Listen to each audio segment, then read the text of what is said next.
All right, go. Start it up. So we're here today, Day in Miami podcast brought to you by Accident Medical Group. We have the OG legend. This is a 305 pioneer of the fight game, and he's evolved now and innovated to being one of the founders of BYB Extreme, which is the biggest bare-knuckle company in the world. Yep. I have here Dada 5000.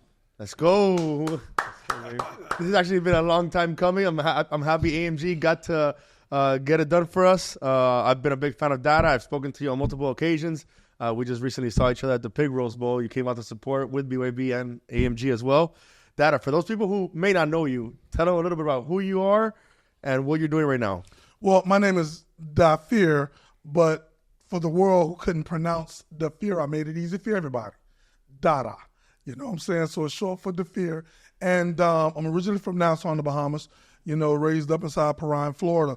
And got into the bare-knuckle, business. It was a way of life. Most of us, we fought every day. On playgrounds, at the schoolyards, at the bus stops. So it's nothing new. So as you get older, you find out things that you're good at in life. Yep. And this was one of the things that I knew for a fact I was good at. I could speak, and I have an eye for talent, and we revolutionized the way that individuals look at extreme reality, and we did a lot of great things inside of the backyard, created platforms for individuals to step on, shine, and showcase their skills on, sent a lot of guys pro from a backyard. Pride myself on doing what the world said I couldn't, and still to this day, we continue to push on.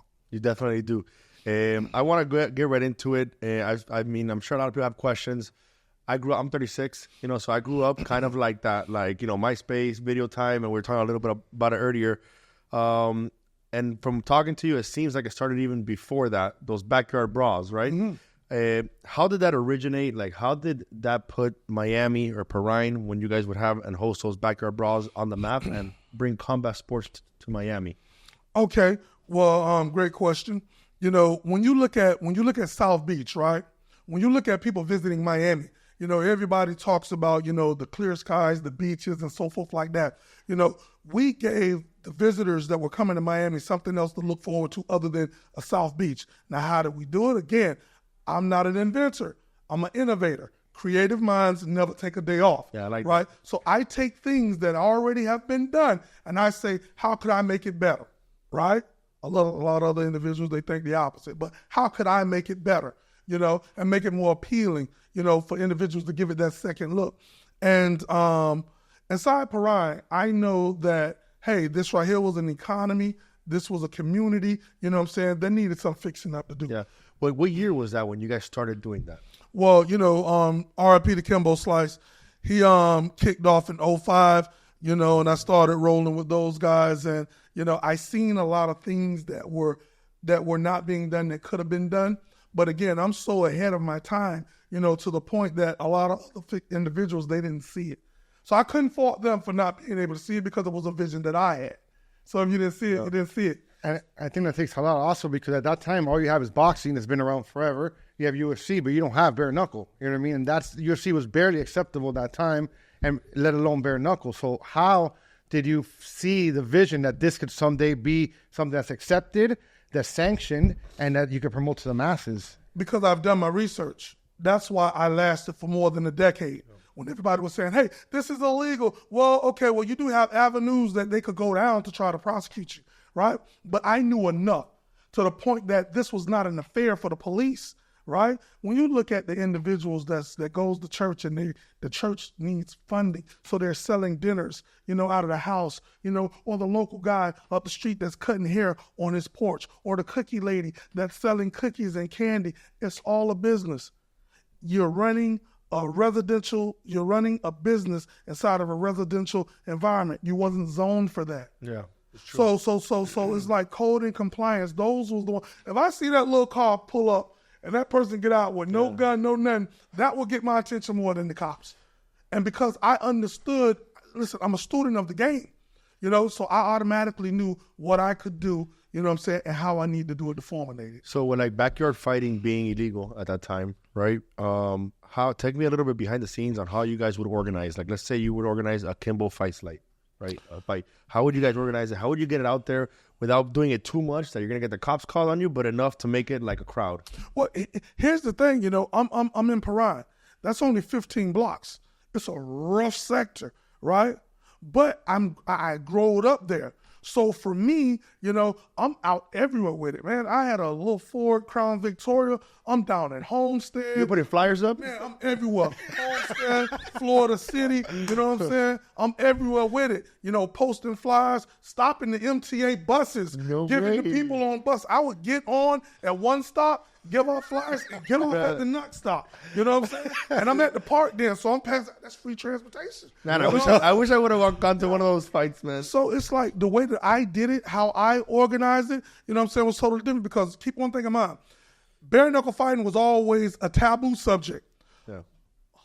Mum's the word, hush, hush, secret location, etc. Yeah. You know, so what I did was, you know what I'm saying, I flipped the game on top of his head because I was doing a public, you know what I'm saying, marketing. You know, how much would people have to pay to get into those fights? Or was it a betting? How did you like monetize at that time? Okay, good question.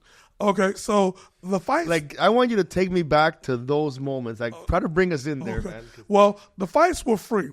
I just charged the people to stand in my yard. Yo, you wouldn't believe the view of the sun going down. You know, The fights were free. you know, but again, we revolutionized the way. So it was, you know, $20 if you wanted to watch the sunset from anywhere. hey, and it was $50. Everything is legal. Yeah, you know, $50 if you wanted to, you know, Makes sense. come up That close. makes sense. I I would love to watch that sunset. Hey, I promise you, there's nothing like it. You know, you know. But it's like just sitting back, and I say, okay, well, listen, the boxing has been done, MMA has been done. So what I did was I had to present something to the people that not just got your attention, but could keep your attention. So we started off, you know what I'm saying, with the boxing ring, but it was 12 by 12. It was a matchbox. You can trip into a punch. And I was more focused on, you know, fighter skill, overall fight IQ, hand-eye coordination, footwork, punching, power, recovery time. And you didn't have a lot of space and opportunity to figure that out. You knew instantly if this was for you or not. Yeah. You know what I'm saying? And I've done more than 23, 24 events, you know what I'm saying, with more than 7 to sometimes 10 bouts, you know, and everybody left, you know what I'm saying, satisfied, like, yo, when is the next one? And, you know, the environment, you know, it sold itself. I didn't have to sell it. I mean, you come inside of a backyard, 90-degree weather, you know what I'm saying? I illustrated it to the best of my ability. You got the ring made up. You got chairs out there. You know, got individuals out here selling food. Somebody over here with a bounce house. Wow. People washing cars. Announcer and everything? 100%. Wow. You had a community event, you know what I'm saying, that brought everybody Together. You know what I'm saying, together. Everybody got a chance, you know what I'm saying, to come out, enjoy themselves, and for some, make a few dollars on it, you know. And how would you? Sorry, how would you decide on who could be a fighter or not? Because I remember I saw some fights that people would just get rocked. You know, that you're just like, okay, this guy ain't coming back. Especially Is there back a then, process? you don't have a lot of, you know, videos or footage of these fighters, or you can't post something to attract these fighters. So how do you find them? Film. Through word of mouth, because word of mouth travels faster than mail. You know, so again, I had guerrilla marketing tactics, you know what I'm saying? and I employed those, you know what I'm saying, to the point that through conversation, you know, I'm holding a conversation with individuals, gang members, we said a lot of stuff back there, you know? And through conversation, I can identify if you are someone that needs to be back there or not.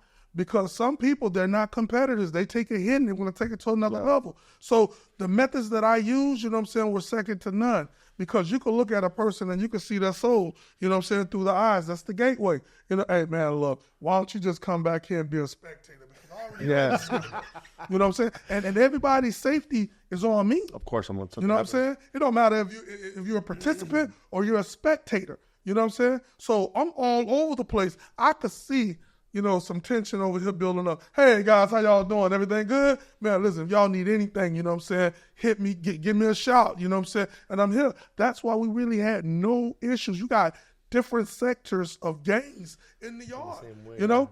I think that's incredible. 'Cause I think there will be a ton of adrenaline going there, especially if your guy loses. Yeah. You're going to be pretty upset. And probably a lot of people know how to fight. How do you keep that under control, because I think that's one of the biggest things that probably go unnoticed and people don't speak about. You're executing the event, but keeping it under control is a huge thing. 100%. I had to match their energy and go above.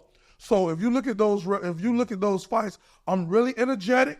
You know what I'm saying? I'm no nonsense and I'm super aggressive. So I'm not just seeing you guys interacting and I'm like, break. I'm coming in. You're going to hear my verbals first.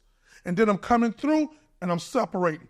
So once that happened, they know it's easier to just go on because, you know, you're responsible for so much. Yeah. You know, and me being the person that I am, every event I said, okay, I'll go back to the drawing board. How could I change this and this? And everyone got bigger and better to the point that I never forget. You know, I'm sitting back. And when I first started, I was like, okay, well, you know, I'm going to do these shows and, you know, I'm going to put it, you know, online for 99 cents or so forth like that. Instantly, as I grew, my mind expanded on the endless possibilities of not just where we are at, but where we can be if we continue to evolve. Yeah. So once I got to that to that pinnacle that, yo, I'm in Miami Herald, you know, I'm here, I'm there. Wow. I get a call from Michael Lofty, you know, and not Michael Lofty, it was Sean Assel, ESPN. And they said, hey, Dada, you know, this is, you know, Sean Assel from ESPN. You know, we're interested in coming down, covering one of your events. What year was this? The show was in 2008. Wow. But my resume is second to none. Nobody on the planet has covered, you know what I'm saying, has garnished more attention, which I'll share that with you in a second. When I said, okay, they didn't know I was having an event that following week. So I was like, they said, so when is the next event? I said, oh, it's Saturday. It's like Saturday? I was like, yeah, this is like coming Saturday. They got a crew together. They came down there, right? They filmed it. You know, this was magazine first, right? We sold Movie Spectacular with Lindsey Vonn on the front cover. She looked like Sharon Stone, right? We sold more magazines that month than any other year. You know, we sold more magazines that month than any month in that year. And that's what led for them to say, we want to see what this guy can do with digital. Wow. You know, so then they said, hey, we got ESPN 360 that want to come out. That was huge. Yo, listen, they hit me back after it aired. Yo, the ratings are crazy to this day. ESPN 360, you know what I'm saying, in the backyard with Dada 5000, you know what I'm saying, is still holding as the highest episode of ESPN's history. They haven't done a 30 for 30 on you guys? Not yet, but it's coming. The E60, I think, is huge. So talk to me about how do you feel about that? Because like, you're coming from the streets, you not knowing how far this can go, and you have ESPN. I think that's a huge deal. And they come up to you like, we're interested in what you have. How did you feel? And did you do certain things to add to your show? 100%. So even with the magazine, you know, I'm not a liar, and my motto is this: believe me until I give you reason to believe otherwise. That's fair. Yeah. You know what I'm saying? Believe me until I give you reason to believe otherwise. You know? And I told folks, I'm like, yo, look, I got ESPN coming. People's like, you ain't got ESPN coming, until they seen those Winnovagles and those satellite trucks pulling up. And it's like, oh, shoot, this dude got ESPN. Exactly. And to answer your question, it felt great, because at the end of the day, these individuals, they say, yo, like, listen, we've never seen anything like this. You know, so I was voted one of the top 10 most interesting people to meet, right, by ESPN. This was back in like 2008. They wanted to know, Dada, we want to know, what is it that make you tick to say, hey, I'm going to do this out of all other things. And I'm not just going to do it, but I'm going to add such a twist to it that is captivating. You're pulling the people in, yeah. You know, and I said, easy. I see the people in my community. I don't do this for me. I was not making any money off of the backyard, right? But I was sending guys pro. You know what I'm saying? Yeah. I was sending guys pro. What guys have gone pro from backyard fighting? Cool, went pro. You know, Bruce Leroy. You know what I'm saying? Alex Caceres. You know what I'm saying? Is a big one. Yeah, went pro. You know, Level went pro. You know, Level, that's right. Yeah, Level went pro. You had Mike Trujillo. Yep. You know what I'm saying? He went pro, and a few others. Now, these individuals, they got that opportunity. Now, once you got it, it's all on you now. Yeah. You know, so me sitting back, I'm like, yo, I pretty much got this thing, you know what I'm saying, down to a science, you know, and we continue. So now I build relationships with these individuals to the point that, you know, one thing led to another one. Then, you know, Maxim Magazine, they're calling. You know, now you got Vice Media, they're calling. Now you got, you know, National Geographics, they're calling. So now, you know what I'm saying, we're running. We're knocking the ball out of the ballpark. And at the end of the day, you know what I'm saying, we know with all of these promotions, all of these production companies, you know what I'm saying, at the end is going to be a fight, right? But it's how we get there. That's what makes it different. That's what makes me different. You're ESPN, you're National Geographic. So you're covering a group of guys. You know at the end of the segment, it's going to be a fight. But how we get there is going to be totally different. Yeah. It's going to be like, yo, dude, you did it totally different with us versus you guys. Again, you know what I'm saying? It's entertainment at the end of the day. 100%. So, I mean, you have a bevy of, like, you know, talents, you know, and, I mean, you're a great promoter, you're a good entrepreneur, but most people maybe don't remember, but you actually got into the ring before. 100%. And you fought people before. Yeah. You know, because all of us are from Paran, right? And not just Paran, you know, and I just want to say this, right? You know, Paran is an interesting place, but it's no different than nobody else's city or state, you know, that's hearing this, right? The only difference is we document it and we record it and we report it on. Yeah. But people from all walks of life can identify with this, you know what I'm saying? Because they see it every day, but no one documented it and reported on it as we did, you know? But yeah, being a fighter, you have the chief of police, Metro-Dade County. I'm pretty sure at some point in time in his or her life, they got into a fight. I don't care if it was at a playground or whatever. So before they became who they are now, everybody's a bare-knuckle fighter. That's true. You, That's a good point. Everybody. You know, before the gloves were ever on, they were off, right? History repeats itself. Now we're back with a vengeance, and nobody should be mad. MMA, when they started out, I remember it. You could be 260 pounds and fight somebody 160 pounds. No gloves, stomping. It was vicious. It was brutal. But it's a problem now when we do it. Yeah. Right? Yeah. So at the end of the day, it's like, you know, for us, you know, we are students of the game. I understand, you know what I'm saying, how to format things to make it, you know what I'm saying, acceptable, to make it iconic, impactful, you know what I'm saying, and to grab a hold of you. You know what I'm saying? To the point that, you know, you're like, yo, I want more of this. So boxing, so MMA, right? When you look at gloves, the gloves are designed to protect my hands, not my opponent's face. That's why you can punch a person. We see how Muhammad Ali, RIP to him, shaking, you know, good friend Josh Dempsey, you know, the speech impediments, right?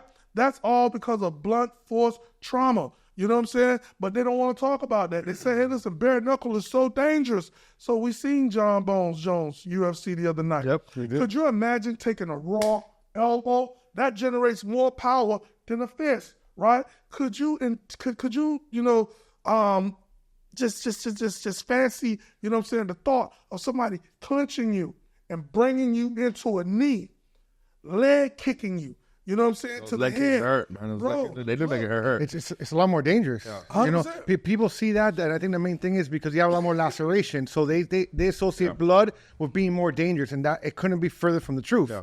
A lot of these in boxing, you have it's a lot more dangerous because you're having hundreds and hundreds of punches directly to the brain. Yeah. So a lot of people just associate blood with being more dangerous, but I don't think that's a fact. No.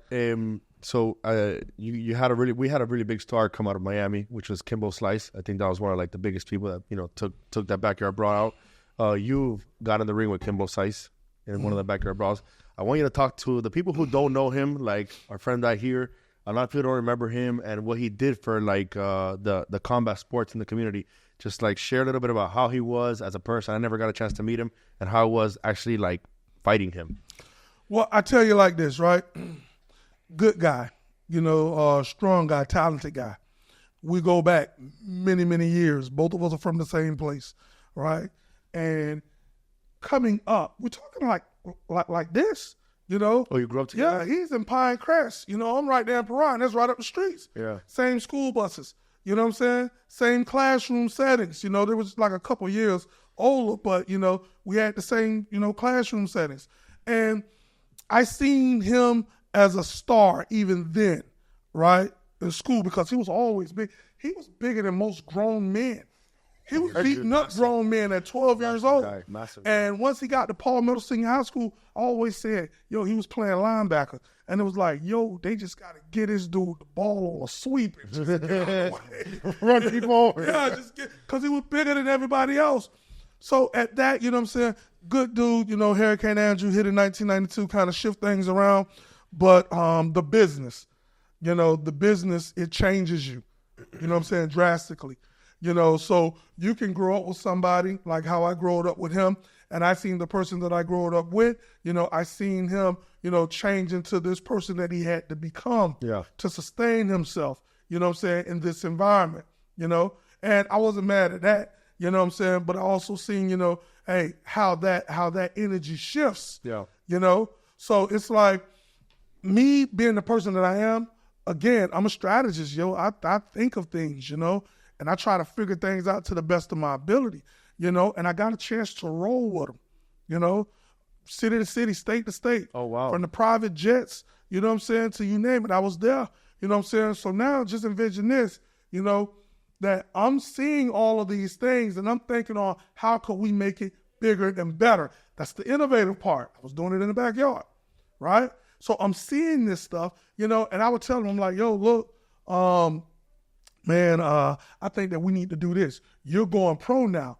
So in the process of you going pro now, you know, it's like, I think that we need to start this league, you know, and it could be like, you know, a feeder house. You know what I'm saying? It's going to come a point in time that you're not going to be in a position to have the desire to physically get out there yourself, but you'll always be connected with the culture. They didn't see it. They said I was crazy. They said I was nuts if I thought that backyard fighting was going to blow up. You know what I'm saying? Shout out, you know what I'm saying, to Casa Cerrado, you know what I'm saying, the judge and Dr. Merlene, you know, we got nominated for 2 Emmys on daytime television. I forgot that NBC. President Dan Brown, you know, came out to the yard, you know, and this is the stuff that we were doing. We was moving mountains in the backyard.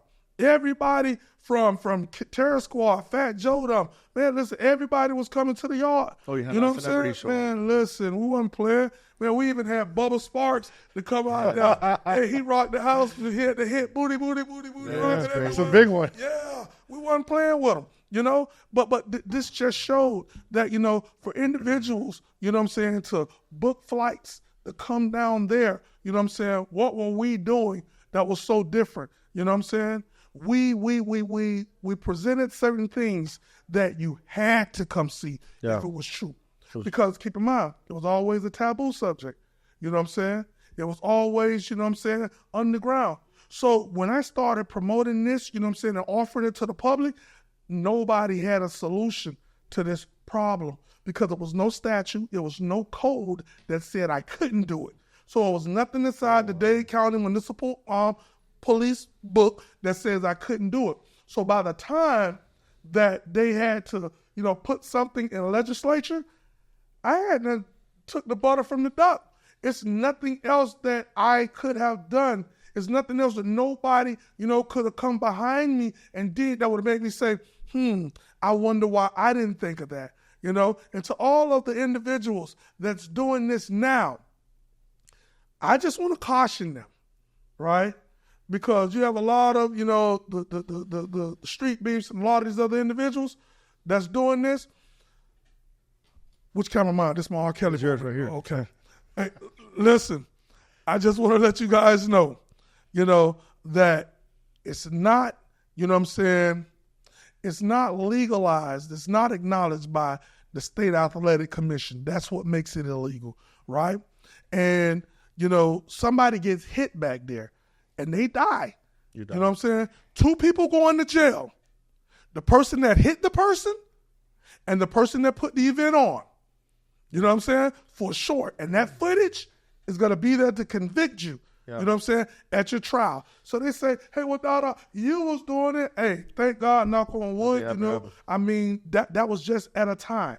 You know what I'm saying? Times have changed. People have changed. You know what I'm saying? And So you were taking a very big risk. Every time I opened those gates. Yeah, every time you're taking a risk.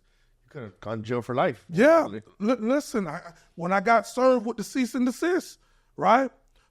RP Officer Jermaine, Sergeant Jermaine, RP to him, he got, killed in the line of duty on an ATV Metro Dade police officer. Wow. He seen me like 2 weeks prior, right? And he told me, he was like, hey, Dada, you got a lot of people that's going to come to your house. He told me the date. And he was like, I'm just giving you a heads up, you know what I'm saying, because they for real, And I'm like, yeah, okay. You had majors. You had captains. These officers had so many bars on their shoulders, they'll never hear static on their phone again. You know what I'm saying? And I'm looking like, this dude was like, I don't get out of bed for nothing or no one, but yet I'm here.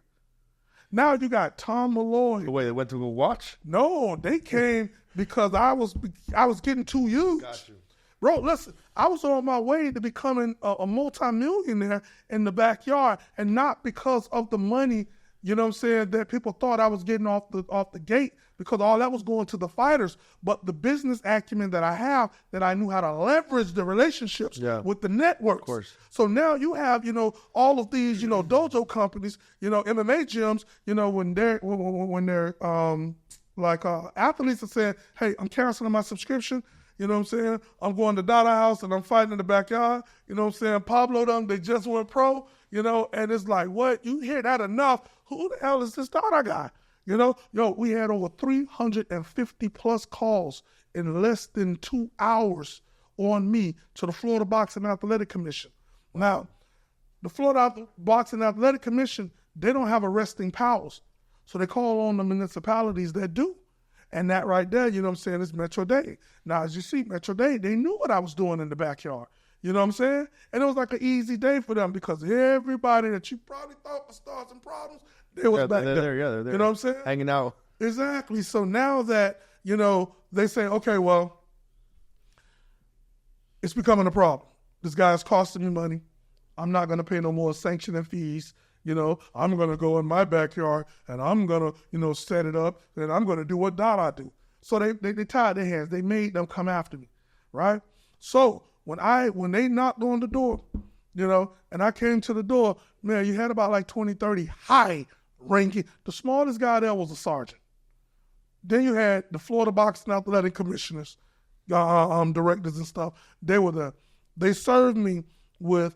this was during a fight? Or No. I was scheduled to hold a mega fight that next week.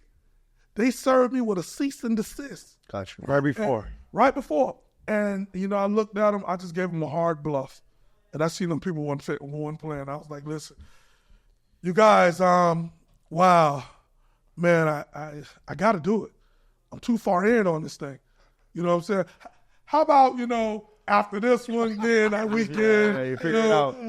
That dude was like, this mother. He said, if you hold this event, not only are you going to jail, but we're going to bring the paddy wagons out, and everybody that's watching is going to go to jail. And I'm like, come on, guys, listen. Maybe if you would have gave me a couple weeks heads up, I could have shifted some things, changed the location. Non-negotiable. Yeah, change the location. And I didn't know. I did know. I was pissing these dudes off. You know what I'm saying? I said, well, listen, I guess this is a chance I'm going to have to take. You know what I'm saying? And, they were furious. Saturday came. I didn't do the event. I set up the gate, because it was the clock. They had about 30 carloads of police, 17 paddy wagons, and they had it blocked off. Like, if you tried to run, we're going to rope you off. Yeah. And I didn't do it. But I was like, they were for real. You know what I'm saying? And I seen then that reign had come to an end. But look at all of the good I done. What people didn't realize is this. You had individuals that was deemed, losers by society, right? And I seen something in them that, the teachers ain't see. Yeah. That not even their parents seen. You know what I'm saying? And I gave them outlets, and I said, hey, listen, you guys want to take this away from me? No, not me, from them. You know what I'm saying? Because they're coming back here showcasing their talents, their skills, you know what I'm saying, in the front of individuals that can change the trajectory of their life, right? And possibly give them an opportunity to go to the next level. So you take that away from them, what are you giving them? You know what I'm saying? Now you run a risk of them waiting in your backyard to tie you up and rob your house when you come home from a hard day's work. Yeah. Because listen, if you take away something, you got to give back something. Yeah. But if you take away something, you know what I'm saying, and you leave an individual who don't have nothing, you know what I'm saying, the burden of figuring this thing out is not going to end well. And one thing about it, a bad idea seems like a good idea when a bad idea is the only idea, right? And the horse pulls the cart, right? The cart don't pull the horse. So you see certain people in the communities and you're wondering why why it's not working. It's like, hold on, and you just switch it around. There you go. And something so simple means so much to them. I got guys that's like, yo, listen, so they're training every day. You know what I'm saying? Because we got networks. My job was to get corporate America to trade in their suits and ties for baseball hats and tennis shoes to come down here to sunny South Florida, you know what I'm saying, to see the greatest show on earth. It's not Ringling Brothers and Barnum and Bailey Circus. It's Dada 5000 in the backyard. That's going to send you on a roller coaster ride that's action-packed, full of thrills and chills. Yeah. You know what I'm saying? And I always say this, that if you would have lined me up, you know what I'm saying, against your biggest promoters, your Dana White, your Scott Cole, any of them, you know what I'm saying? And you give us, you know, the same amount, I'll get so much. I get more with $1 than a person can get with $100 because I'm willing to get out there myself. Yeah. You know, I ain't just going to send people out there. I'm going to get out there myself because I know for a fact I got to stick the landing like a gymnast. You see them on the balance beam. Yeah. It don't matter, you know what I'm saying, what type of performance that they do. When they get to that finale, when they jump off and they do that triple beam, 5-plex, you know what I'm saying, tundra, and they stumble on that landing, I don't care how good a performance you did on there. You didn't stick the landing. Yeah. You know what I'm saying? And that's what I do. That's I stick the landing. Part of it. 100%. So how long did the backyard brawls last then? Like actually, how many fights did you do in total? Oh, man, how many fights? Oh, hundreds. Hundreds? Wow. Hundreds. Bro, listen. That was in a 5-year, 10-year span? Yeah, close to about 10 years. 10-year span? You know? And then after that you got shut down, right? Walk us through how you, I guess, met Mike and you founded BYB and like made it like legit or tried to make it legitimized to what it is right now. Okay, so this is the power, you know, of consistency. It finds its way to anybody, even the people in Iraq and Afghanistan that seeing these DVDs. And before I answer that, Kimbo Slice, when he did what he did in 2005 against the dude, Big D, Derek, and he had his eye hanging out, nobody on the planet was more popular than that guy. Yeah.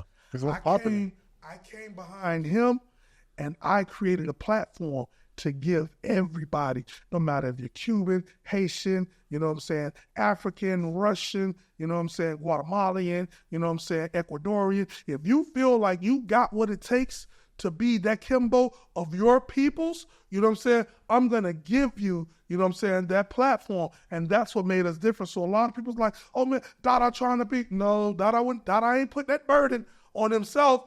Dada, you know what I'm saying, is someone who understands the impact of chance, you know what I'm saying, and creating opportunity. Opportunity knock, we don't know how that sounds. We can't say, you know, you at the crib later on and you hear a knock. Yeah. Oh, that's opportunity. It's not black. It's not as black and white as most people think it is. Opportunity knocks and opportunity is created. We didn't wait on it to knock. We created it. You know, so even when they hit me, you know, with that cease and desist, you know, I was on a high road. And before I get into, you know, the mic thing, it's like when Kimbo Slice went to UFC, he was already out of the backyard. I was still doing the backyard, you know, but he was still being associated with it. Oh, that's Kimbo, them stuff. You know what I'm saying? I never said, no, he doesn't have nothing to do with this. Yeah. You know what I'm saying? And once he left the UFC, you know what I'm saying, he was gone for a period of a few years. You know what I'm saying? I'm still pumping these shows out. Yeah. So I kept his legacy alive even when he was inactive. Yeah. You know, then he ended up going to boxing. He done boxing for a stitch. You know, I'm still doing the bare knuckle. Then he went to, Bellator. I never stopped. That was his last stop. Yeah, That's where he fought you. Exactly. I never stopped. And I'm doing national stuff. And he's being associated with it. That's great. Yeah, But phenomenal. because I understand the impact of the culture and the paradigm and the paradox with things. Well, I think most people, if you're just looking up Kimbo Slice, you're gonna see his videos online immediately, and you're gonna associate it to the backyard brawls. You know. So at that, this is where all of you guys were inspired. I heard about the levels. I went out and I went and got it. You know what I'm saying? All of these guys. And I'm like, yo, listen, I got something better than this, because I can orchestrate it. You can make some money, and we can help you take your game to the next level. Because remember, when Kimbo was doing it, it was just a handful of people there. Nobody else had cameras except for them. Yeah. You know what I'm saying? I opened it up, and I created a lot of opportunity for a lot of people. I inspired individuals to see what is now possible, from your KFCs, everybody that's doing bare knuckle now. They all took a page out of Dada 5000's playbook. Yeah. They was inspired by Kimbo, but Kimbo didn't make it a real event. I showed them real events with production, with music, with MCs, with food. You know what I'm saying? With halftime performances. It was an event that people look forward to. You know what I'm saying? That's what I did. You know what I'm saying? And that's second to none. So, yeah, they had to come see me, because if not, I was getting too big. Because listen, right before they shut me down, you know what I'm saying, I was in talks with the BBC. You know what I'm saying? They was going to fly down, and we was going to do a barn burner. You know what I'm saying? But that happened, and that was probably them serving me with that cease and desist. You know what I'm saying?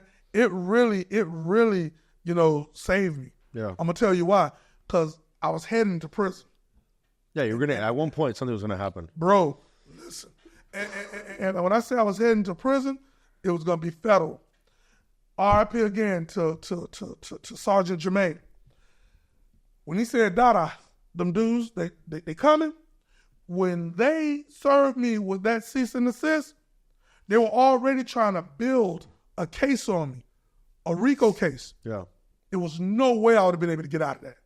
You know what I'm saying? Now, it's organized. You see, the events were organized. They said it was criminal because I was running a residential environment, a business and residential environment. I was not paying any taxes on the money. I mean, when I went to running it down, I'm like, yo, boy. No, you dodged a bullet, man. Yes. Everything happens for a reason. Yes, to the point that's when I was telling these folks, you got these individuals that's doing this. It's not going to end up good, because now it's on their radar. It wasn't on their radar when I was doing it. So now it's on their radar. So I didn't realize how lucky I was until I sat back, and he was like, nah, they're going to get you because they already started on it. Yeah. So the only thing you could do is stop now, don't give them nothing else, and hope that they just leave that alone. Did you ever host a fight, or were you ever there at one of the Masvidal fights when he started up, or?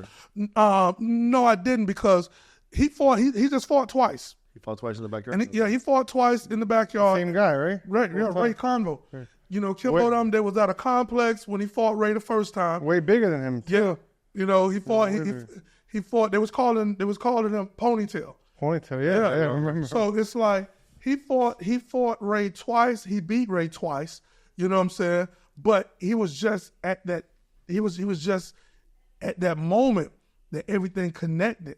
And here's the thing, you know what I'm saying? Even with UFC, as big as a promotion as they are, it took them a while before they started embracing the bare-knuckle culture. Yeah. Because they didn't like Kimbo initially at first, you know what I'm saying? And they only started to accept, you know what I'm saying, the Masvidal situation and the Ferg situation when they seen that we could monetize off of this. Okay, the street Jesus, now you could talk about it.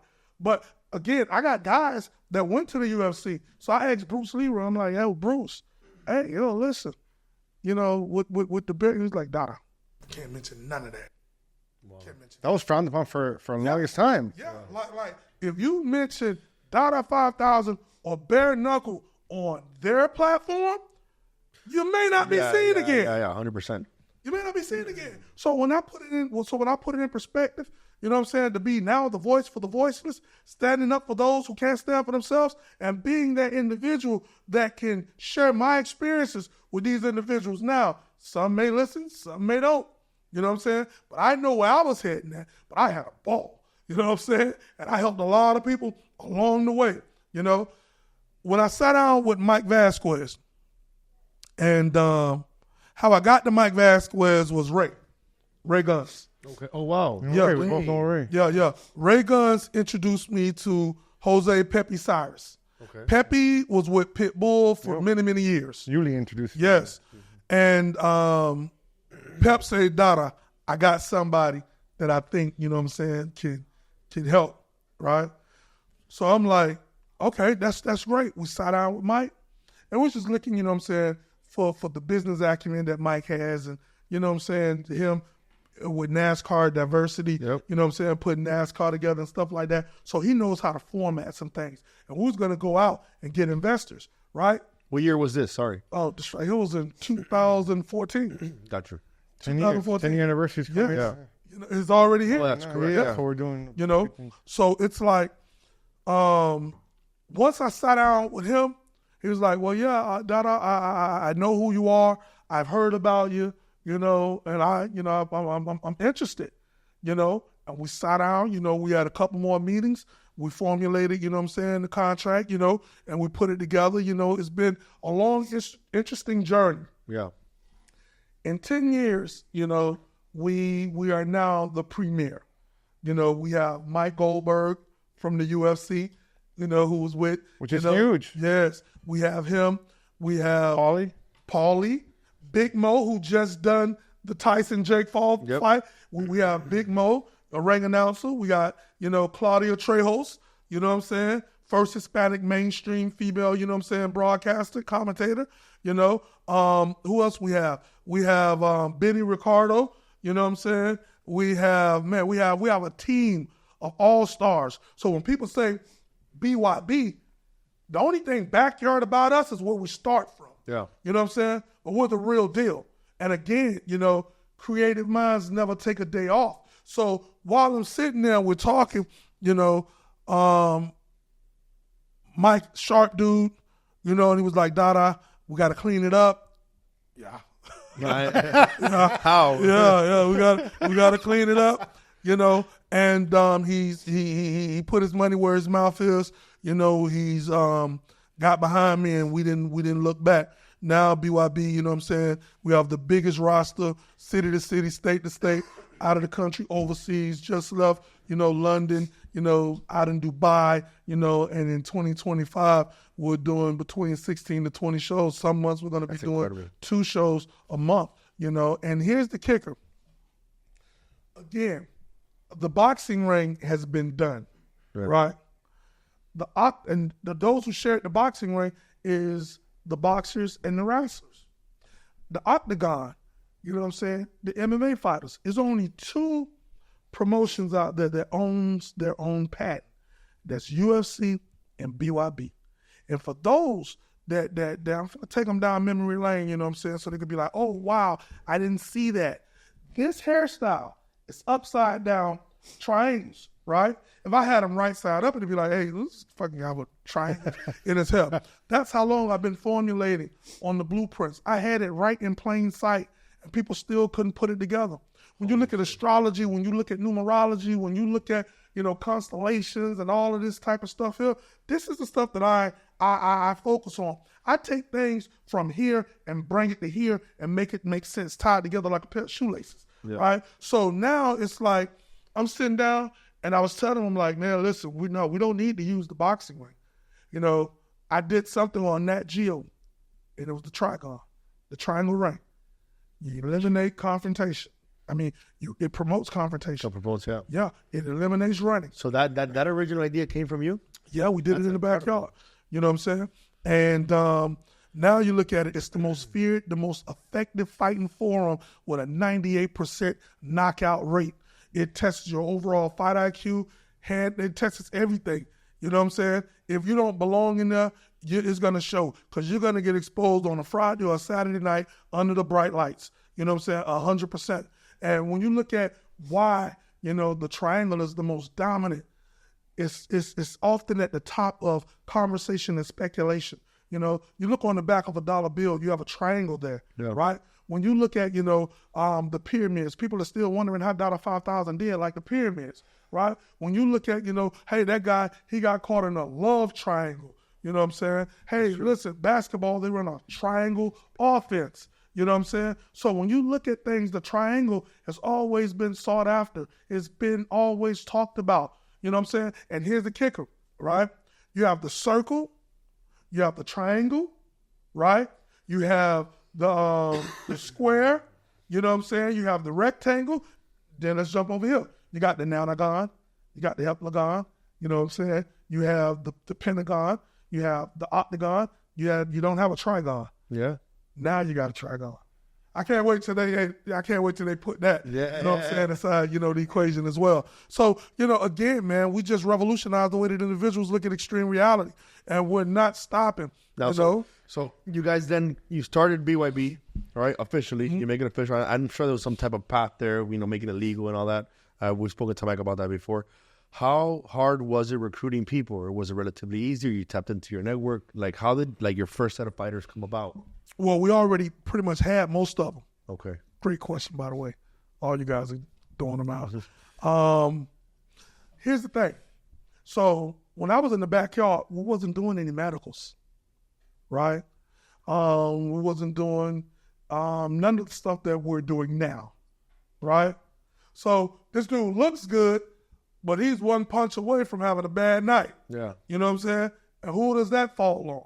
You know what I'm saying? So it's like, once we started doing medicals and stuff like that, that eliminated half of the guys from the backyard. Most of them had conditions that, they couldn't fight with, that they had to see, a doctor about. Some of them, heart issues, stuff like that, but we didn't know that in the backyard because it wasn't being done. So a lot of them, it wasn't safe for them to try to go on to that next level.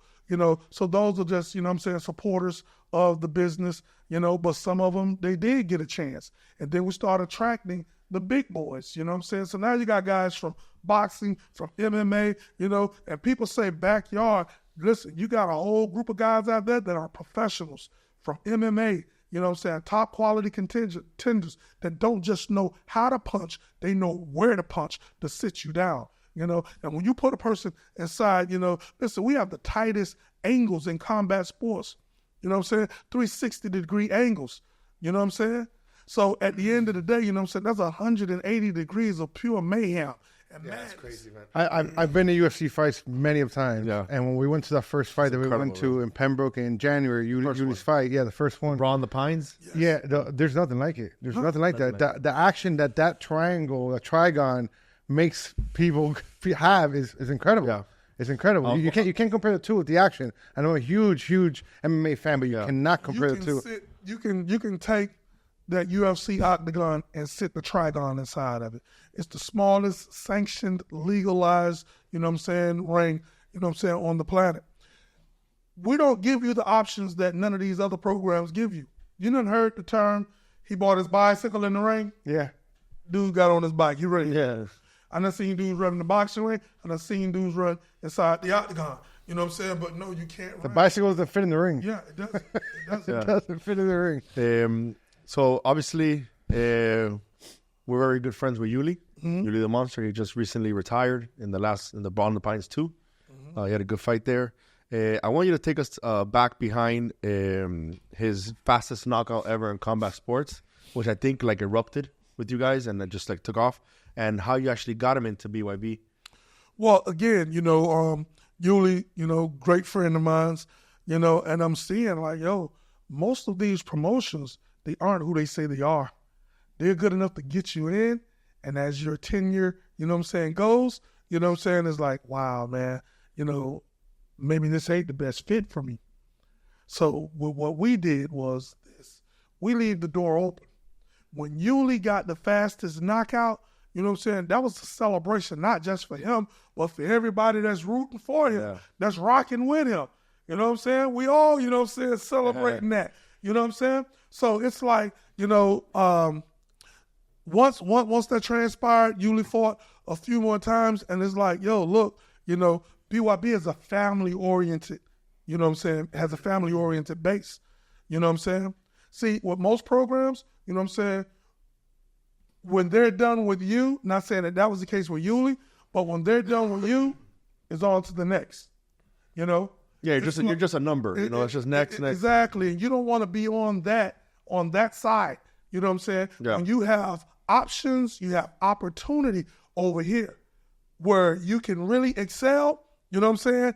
And you're around people that want to see you win, And look at us now, you know what I'm saying? We have a bigger roster than any of them, you know what I'm saying? We've picked up steam, we have no debt, I mean, it's just nothing but clear skies, you know what I'm saying, ahead of us, And at the end of the day, we're sitting back, and again, I pride myself on, hey, look, creating opportunities, you know what I'm saying, giving people opportunities. And if you are someone like, or Uly, who cut his teeth on the mean streets of Paran, you know that more than anybody. You know what I'm saying? You're a banger, So you know the fight game. So when you say, hey, listen, well, I'm going to retire, after this, but I'm still a part of this. Yeah. So he's still a part of what we're doing. Yeah. I think another time that you guys got global news was that moment that Stephen A. Smith came out and made some comments saying that, BYB shouldn't exist because of, how dangerous it is. There was a fighter that got hit in the face and just, his face blew Mark up. the Shark. Mark. Talk to me a little bit about behind the scenes on what you guys are saying from your side when you're seeing this kind of get about. Put more coal in the furnace, full steam ahead, because at the end of the day, we're doing something right. We're putting on the greatest shows, and they're all 50-50 fights, and at the end of the day, if this made its way across Stephen A. desk, and for him to give us a solid, even if it wasn't his intent, we'll take it, right? Definitely take that. Listen, we got some big news that's about to, come out, and we're going to shake up the game, in 2025. And again, listen, it's only one bare-knuckle promotion, that counts. And that's the one that has the credibility. That's the one that has the history. That's the one that has the original roots, that have been attached, from the ground. And that's us. Nobody has no promotion has a catalog like mine. Yo, listen, when we go out there, I got a stack of content like this. I'm talking about back on the CDs. Yeah, that's crazy. I got about 40, 50 CDs with content on, with fights that nobody has ever seen before. I've been back there for a while. So people see the content that's on social media. I still got this over here that I release once a week and shake the fight game to its core. They never seen nothing like this before. I was going to ask you a question. Why is it that we don't see replays and things along those lines on ESPN or on the major channels of BYB? Is there a reason behind that, you think? Well, here's the thing. Most of them not open. They're not open. You know what I'm saying to that? And is it because you feel like they're competing with UFC and then UFC, there's a lot of money coming in from them from UFC? 100%. So I'm out in Broward, at a restaurant who was marketing and promoting Pembroke Pines. And they see, I go because they know who I am, even if that's their first time meeting me. You know what I'm saying? So it's like, yo, bro, I wish I could. I tell you what, you could put them right here because we got a contract, with XYZ, that they're the only ones and it was something in association with the UFC type stuff. So they actively for your promotion. I think it's kind of the same thing that UFC had with boxing. Yeah. Boxing had the stranglehold on the market, and they had a lot of trouble getting things sanctioned, getting things put on ESPN, et cetera. So now we're past that. So now it's UFC. So it's the same thing now with BYB or bare-knuckle. But look how accepted it is now, though. It's only a matter of time between the whole entire nation falls behind it. I feel like I see a moment where, I don't know, Dana may come in and try to buy you guys out or something like that, or is that an exit strategy you guys thinking to get bought out? Or I mean that right there. Something you don't want to talk about yet? No, but I'm just saying, that would be, something that more than likely will happen because we're finna raise some noise, man, and we're getting bigger and bigger by the second. You know what I'm saying? There's a lot of seconds in a day. Yeah. You know what I'm saying? So by tomorrow, this will be a whole nother, conversation. And again, we have a lot of, industry insiders that are working. Shout out to Greg Bloom, the CEO of BYB Extreme. You know what I'm saying? These guys, they're not just good at what they do, they've mastered the craft. So when you look at every aspect of the company, we have a power, hitter, that's center stage. And yeah. So upcoming fight you have now in December is Pembroke Pines. You guys have been there, multiple times. You guys, every time that I've been there, it's sold out arena. So tell us a little bit about the card, what the fans should expect, and a little more of the details of what it is. Okay, well, this is BYB, 34, Brawl in the Pines. It's gonna be a fight card like no other, And I say this quite often. Every fight on the card is main event, quality. It should be called NOME, NOME, night of main events. Yeah. We're going to take you down an epic, tale, of what barbarians were. Yeah. When you talk about gladiators, when you talk about brawlers, these men and these women, this is what they do.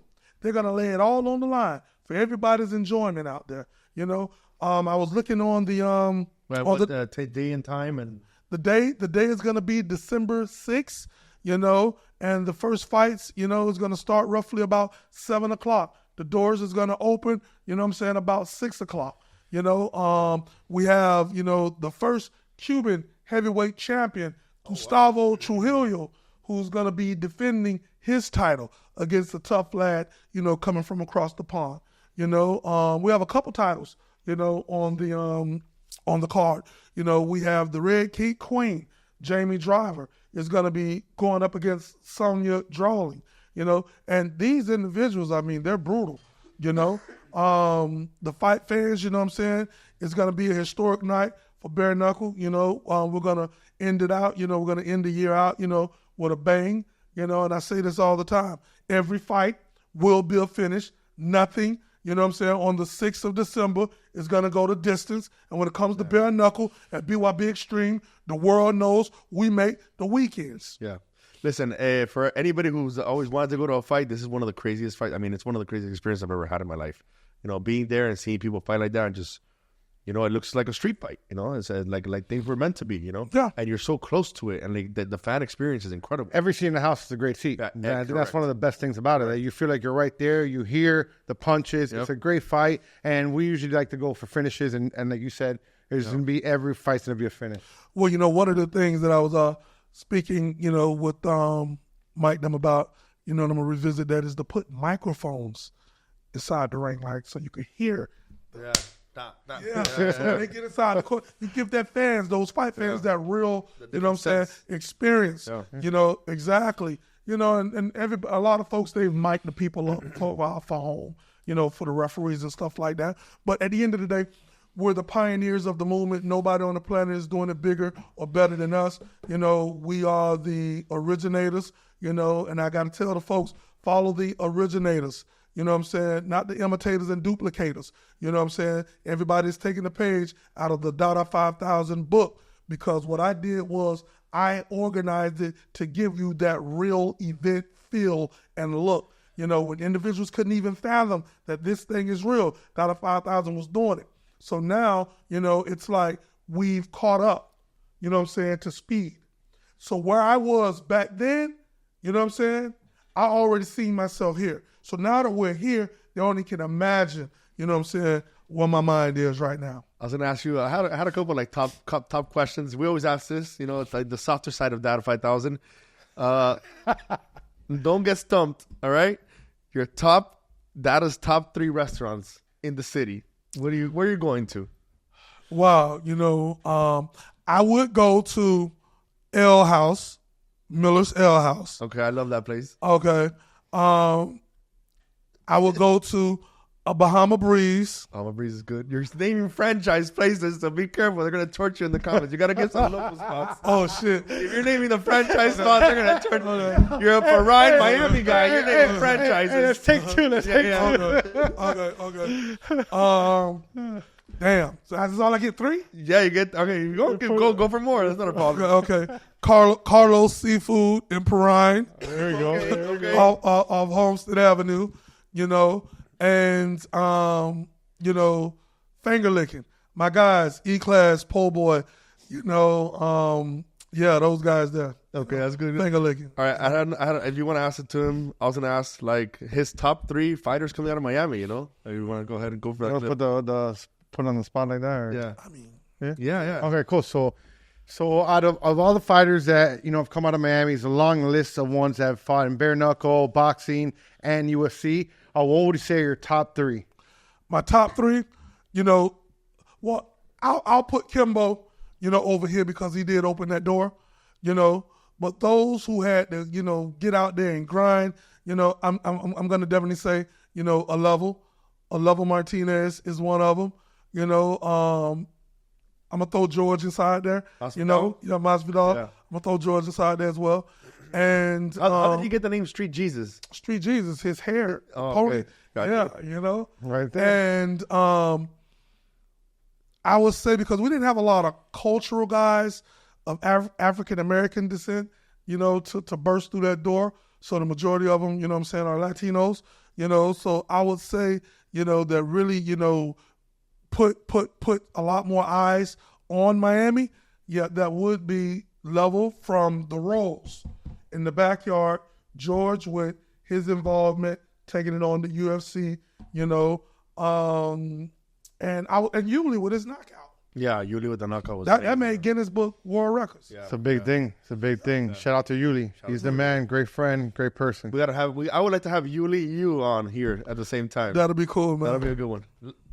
A pleasure, Dada. Thank you, I guys. appreciate it, brother. Thank you so much. Hey, thank you, guys. And last but not least, you know, hey, everybody, follow BYB Extreme on all social media platforms. Go subscribe to BYB Extreme YouTube channel, The Real Dada 5000 YouTube channel, Dada 5000 on social media platforms. See you guys December the 6th. Let's go.